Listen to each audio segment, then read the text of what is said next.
Namaste, Jai Bharat. It is not simply that Bharat is called Vishwaguru. See, people say that the many people who would say that we are the best, we are the best, we are the best. We are number one, we are number one, we are number one. You see, Pakistan is doing that. Pakistan will say their cricket team is the best, number one in the world. And they always say whatever they do is number one in the world. But Bharat, when we call Bharat as Vishwaguru, it's absolutely based on very, very solid grounds. And the reasons to call Bharat Vishwaguru cannot simply be listed out because the list is going to be very, very, very long. So I'll today speak about Bharatiya Kal Ganana or Bharatiya chronology, the time concept. We are all used to the commonly available time concept, 60 seconds, 1 minute, second, minute, etc. I'll just read out what is I'll just read out about the time concept in Bharat, which shall give you some indication that how subtle and how complete, is the way our ancestors have conceived the concept of time. Let's see. The smallest portion which they tell us is called Paramanu.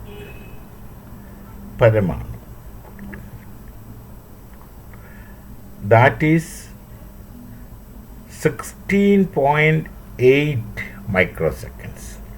A 16.8 microsecond is called Paramanu. Then comes Anu, that is 33.7 microseconds or 2 Paramanus. Then Trasineru, that is 101 microsecond or 3 Anus. I just mention that more than this is not possible. Then comes Truti. 3 Trasareno is 1 Truti, that is 1 by 3290 seconds or 304 microseconds. Then Leva is 3 Vedas, that is 0.91 microsecond. Then of course comes Nimisha. 1 Nimisha is 3 Levas, that is 0.273 seconds. Then Chana, 3 Nimishas, 1 Chana, 0.82 seconds. Then Kashtas, 5 Chanas, 1 Kashta, 4.1 second. Then Laghu, 15 Kashtas, 1 minute. 1 minute is 1 Laghu, that is 15 Kashtas. Then Nadika, 15 Laghus, 1 Nadika, that is 15.3 minutes. 15 minutes we have come 15 minutes tak aa gaya. Then Danda, that is 30.7 minutes, adha ganta lagbhag. Then Muhurta, 2 Danda is 1 Muhurta. Then comes Yama. This of course we are familiar. From Yama onwards we are familiar. Yama is 7.5 Muhurta. Then Day. Day has four praharas or four yamas. That's what I said. We know about yamas. This yama, that yama. We have heard it right from childhood. Then, of course, night, day, four praharas or four yamas. Night, eight yamas. Eight yamas. Then daylight plus one night. Then paksha, 15 days. That's a fortnight. Paksha, pakka 15 days. Masa, 2 paksha is a month. Ayanam, 1 ayanam, 6 mahina, 6 months. And of course, 3 ayanam, 1 year. Now, these subtleties are there more detailed. So, I just mentioned this to speak about the calculation which ancient Bharatiyas have made. Just one simple example of a Bharatiya Kalganana, Bharatiya chronology, time of time, the concept of time. This is just one. This is just one. The concept of time is one area of knowledge. There is also concept of distance. Similar calculations are there.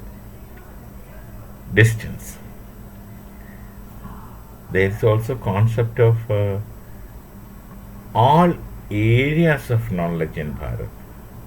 Now, roughly, rhetorically, one might say Bharat has knowledge right from Kama Sutra to Advaita Vedanta. These 2 points we roughly fix. It means there is no area knowable. There is no area knowable left unexplored, unstudied, and undocumented. Every possible area was explored by our ancestors. Every possible area of knowledge was studied by our ancestors, and every possible area of knowledge were documented. Now, this is sufficient from my side. If you have anything further, please go on finding out, is there any area? Is there any area where Bharatiya knowledge tradition had not gone into, not explored, not studied, and not documented? The documentation may be on rocks. The history of Bharat is written on rocks, on solid granite, not simply texts, books. We have texts also, but prior to that, things are written on solid rocks available to us, standing as witness for unknown thousands of years. Is it not sufficient to say Bharat is Vishwaguru? We are not telling that we are the best cricket team in the world, we are the best army in the world like Pakistan. We are not. Pakistan people were also part of it until they have been forced to become Islam. It was invasion. How many people must have volunteered to convert into Islam? How many people must have volunteered? These autochthones and these champions of Islamic religion today, how many of their ancestors had volunteered? Everybody will say our ancestors volunteered, but I don't think anybody has volunteered. They were either forced by the might of sword, or by wealth, or by position, something. Otherwise, a Hindu who at least have some peripheral notion about what Hinduism is wouldn't find any need to change into a faith which is absolutely unscientific as compared to what is available to him. So, when we say Bharat is Vishwaguru, we had been Vishwaguru, we are Vishwaguru, but others have not understood it till now.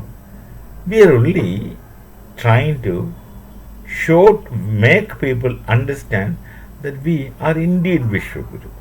That, of course, we have to do. We have to start reinventing the wheel, because they don't know outside. They have to understand step by step slowly that Bharat indeed is Vishwaguru, and once they understand, everyone's accepting, because automatically we don't get accepted for ruling them. We don't get accepted as Vishwaguru to dictate terms and conditions to them. We get accepted as Vishwaguru to show them the things that we know. From there, they will find their own ways and paths. We are not going to dictate, stipulate paths.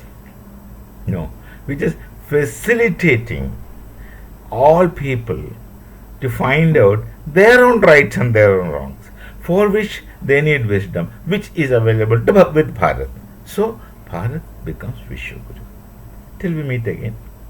Namaste, Jai Bharat, and Jai Shri Ram.